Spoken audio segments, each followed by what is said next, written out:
Well, good morning. Welcome to the daily grind.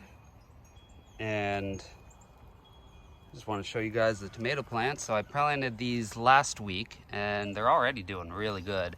That drip irrigation system plus this cover tarp thing over it is really helping. I mean, it's 105 degrees supposed to be today. Last couple days have been well over 100 and we don't see any end in sight here for that. So we're looking at high temperatures. It's basically high temperatures. So that's what makes this so helpful, because otherwise these would wither and die. So I've got this over it. They're getting plenty of light. I've got a little tool. Let me see if I can get it here.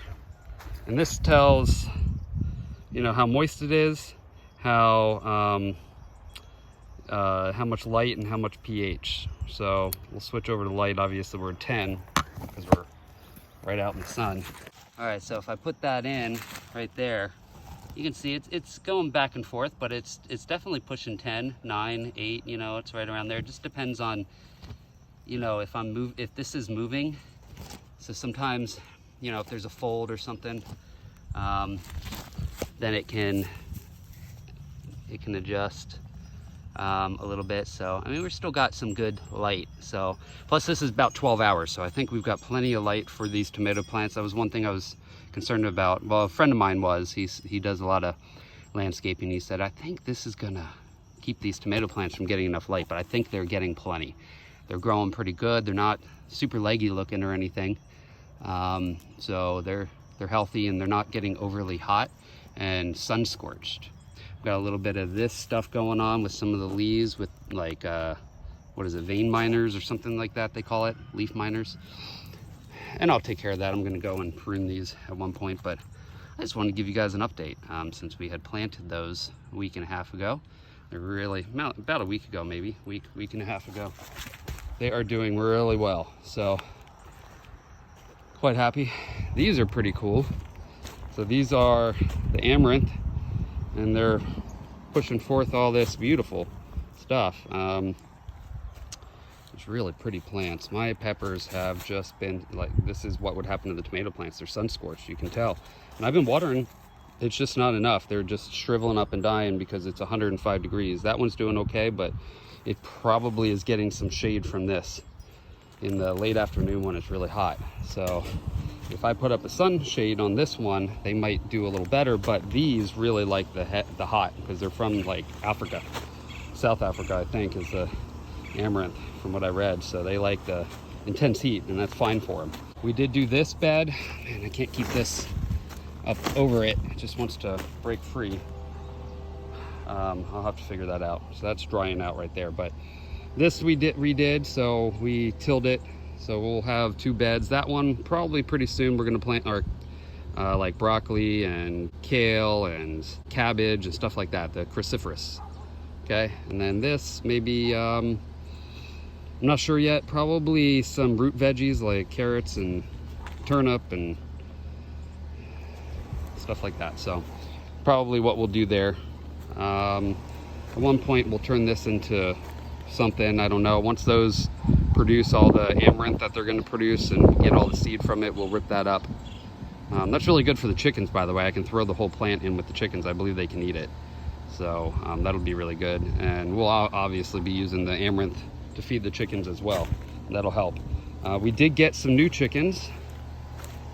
So, by the way, look at that potato plant doing really well. All right, so we did get some new chickens 2 days ago. And we got two Easter eggers because my son really wanted Easter eggers. See if they're out. They're not. See if I can see them in here. Yeah. So they're in here. We got two Easter eggers and two barred rocks. So there's the Easter eggers.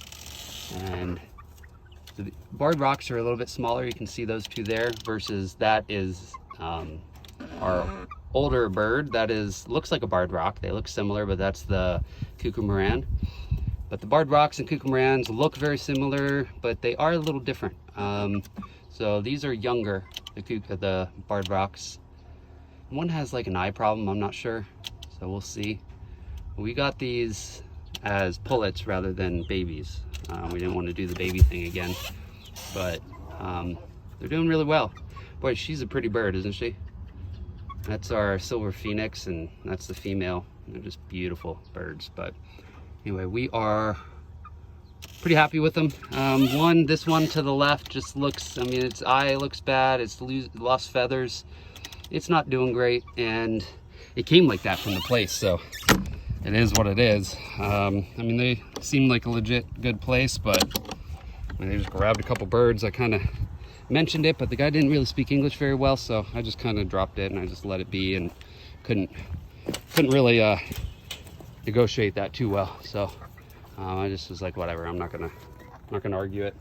So oh well, hopefully it comes back. If that one dies, oh well, then we have 8 birds, still plenty to produce a lot of eggs. So hopefully it doesn't. We'll try to nurse it back to health here, but they're all doing really good. There's the other silver phoenix, the male. He's the rooster. He's a really pretty bird. You can tell his feathers are starting to come in. They get really long, like they'll get way back here, about double the length of his body. So it would be pretty cool. And they've got nice looking like saddle feathers coming off. Pretty thin too, comparably to what I would have thought. So it might be good fly tying. You know, my other channel, if you guys don't know, is fly tying channel. I do a lot of fly fishing and fly tying, so I might use some of his feathers when he molts them. I'm not going to kill him for it, but you can see some of these nice coming off the side here. Those might be really good. So bigger. I mean, they're not going to be dry fly, but might work for some bigger stuff. Plus these back ones, I'm noticing I'm not going to feed you. The back ones here look almost like they would be a good matuka fly. So if you're familiar with fly tying, you would know what a matuka fly is. Those might work really well for that. So we'll see when he molts them. He does every once in a while. We get a couple of them. You can see some feathers on the ground, so I pick some up and take a look. But yeah, birds are doing really well. Well, anyway, thanks for coming along, guys. I will see you on the next video. Now you guys try to escape the daily grind.